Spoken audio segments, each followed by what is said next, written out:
Hey guys, how's it going? It's Chris here. Welcome to a video that I'm going to call Mementos. Basically, these are just a random collection of items that I have held on to for years and years and years, and each one has a story associated with it that gives me a burst of nostalgia or just kind of reminds me. It's like evidence of the past kind of thing. And I'm going to go over each of the items one by one. I know it seems like a really stupid, weird assortment of items, but really that's what connects us to our past, our stupid items. So we're going to start over here in the corner. This is a rock that I found right here. It's a rock. It's got some I think smoky quartz inside of it, and I know you can't see all too well. You can't focus all that well, but I think right about here you can see. Basically, this is a rock that I found during a field trip in 8th grade. Okay, and basically what the field trip was, it was for a rock project where we had to do a project where we collected a bunch of different types of rocks with different crystals and stuff like that, and we had to provide a bunch of information on them and do some research about what type of rocks they were. And we went to this place in New Hampshire where it was like a dig site, and we could actually go digging for particular rocks and rocks we found. We did a research on them and stuff, and I wasn't into this project at all. I barely passed it. I didn't really care. But I did go off with my little hammer and pickaxe thing, and I found a rock, and I hit it like once, and then this chunk came off like that. And I picked it up, and I went, oh, cool, wow. And then I flipped it over, and I saw this, and I'm like, holy shit, look what I found. And this is how it was when it came out of the rock. It was just pieces of quartz like that, and I thought it was so cool. And it's just a really cool piece. It's just a really cool rock. It's so interesting. And it also just reminds me back then of just like how anything can honestly happen. One swing of a rock to break off a chip off of this boulder, and I get this really cool rock right here. It's just a testament that life is just full of surprises. So I hold on to that. That's really cool. Next over to here, this is my Kyocera. This is my very first cell phone, and there's really no huge story associated with it. I mean, I used to just, you know, it's just my old phone. I played like Snake on it and stuff. I played a lot of those weird old games. And honestly, I'm trying to find a charger so I can charge the battery so I can see what's on it. Obviously, there's no camera. There's nothing crazy. I mean, look at the size of the screen. It's the size of my finger. There's no camera. I just want to see if there were like messages on there or contact numbers or games or like wallpapers I downloaded. I just want to see what's on here, just the display. You know, I'm so curious. So I'm going to get a charger for that someday, but I looked it up. It's like $10, and I don't want to spend $10 because I know it's not going to be worth it. All right. That's those. And then this next is a little Christmas music box, okay? This item right here doesn't have a super crazy event attached to it. I just remember I was searching in my basement at my parents' house for some, because like I stored a lot of my old stuff down there. I go down there and find some old miscellaneous items. I'd be like, oh, I remember this, whatever have you. But I found this music box down there, and I don't know why, but it like kindled a love for music boxes for me. I don't understand. Here, I turned the camera up a little bit. I don't know why, but just something about the music and music box is just so nice. If it would actually play, though, this thing it's a little old. Here, let me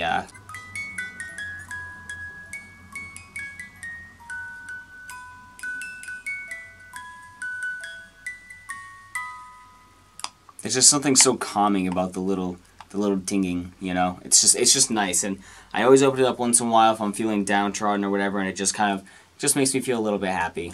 And next over here, we have a collection of cards that are all in very poor condition, but I have some Yu-Gi-Oh! And a Pokemon card. This is, you look at the backs of these, and they're actually, the cards are tinted to the monsters, so Obelisk is blue, Slifer's red, and Raw is yellow. So these are all like fake cards, essentially. And then I have Ancient Mew from Pokemon.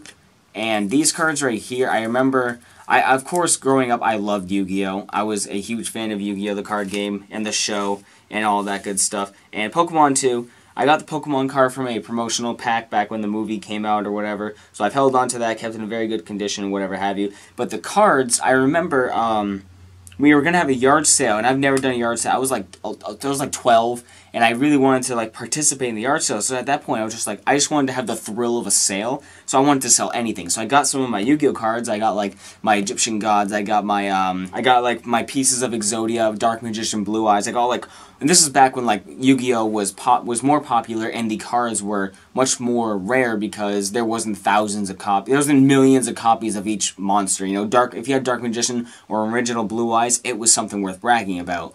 And so I had those, and I wanted to sell them. And I put them in the yard sale to sell them, but they didn't sell, and they were like a little binder. So what I did was I put the binder in a box, and we were going to go pack the next day, but we never came back. All of our stuff, this is not like my grandparents' property, so the stuff was safe, but the stuff just kind of sat in a box. And I actually forgot about it for years, and I went back to that spot in the yard sale, and I was going through the boxes, and I'm like, holy crap, I found my binder with all my original rare Yu-Gi-Oh cards. And over the years, I had stopped playing Yu-Gi-Oh! I didn't like not like it, but I just kind of like faded out for me a little bit. I didn't know anyone really that played it too much, so I never got a chance to play it with anyone else.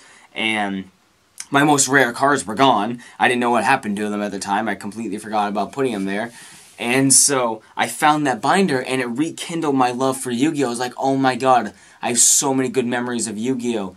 And so I went and I started buying, collecting cards, and now I have over 7,000 cards, and I'm more in love with Yu-Gi-Oh! Now than I ever was, but because I found these cards. So I keep these in a binder in a special place, and they're just kind of like, you know, they revived my love for Yu-Gi-Oh! And I love it for that. So, moving over here, this is kind of weird, but this right here is, you can barely see it, it's really small. It is a, I believe, a fish oil pill. And I think my dad takes fish oil pills, and he was on these really small ones. Again, it's really hard to tell, but you can see like there's a little bit of like pen ink on it, like right in the front there. You can barely tell, I'm sorry. But yeah, this fish oil pill, I remember I grabbed it from my dad, and I was just like squeezing it. I was playing with it. I like the texture of it and all that stuff. And honestly, I carried this thing around in school with me. I don't know why. It was like middle school, and I just carried around a fish oil pill with me at school because I liked it. I thought it was cool. I liked the texture. When it was warm outside, it was a little bit squishy. When it was cold, it was harder. It was hard as a rock. And then I just put it in a drawer, and it's just come with me everywhere I've gone. So it's just a stupid fish oil pill, and I don't know why I have it, but I still do.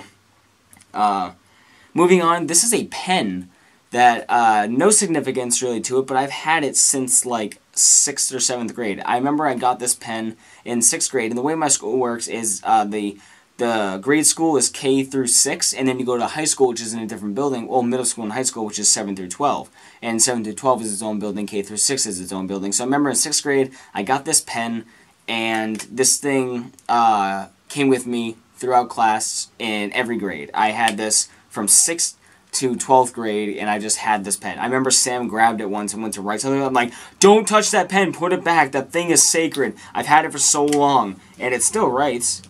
I mean, obviously not amazingly well, but it can still write.